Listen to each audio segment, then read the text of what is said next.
पाथिभरा मन्दिरको यस्तो छ अचम्मको रहस्य।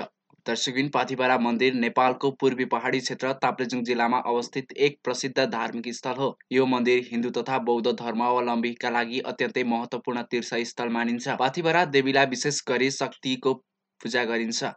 भक्तजनहरू आफ्नो इच्छा शक्ति र सफलताका लागि यहाँ दर्शन गर्न आउने गर्छन्। ताप्लेजुङ जिल्ला सुकेरारदेखि लगभग 19 किलोमिटर उत्तरमा अवस्थित समुद्री सतहदेखि करिब 3794 मिटर उचाइमा पाथिभरा देवीलाई इच्छा पूर्तिका देवी भनिन्छ। जनविश्वास अनुसार साँचो मनले मागेका मनोकामना यहाँ पुरा हुन्छन्।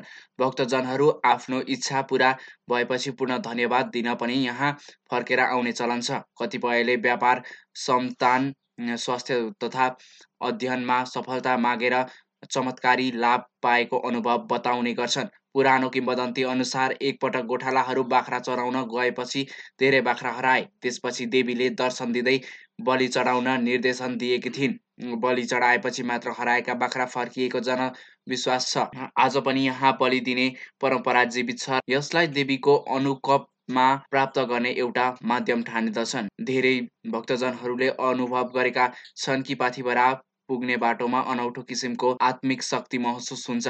कतिपयले आफूलाई अदृश्य शक्तिले बाटो देखाइएको वा कठिन यात्रा सहज भएको अनुभूति गरेका छन्।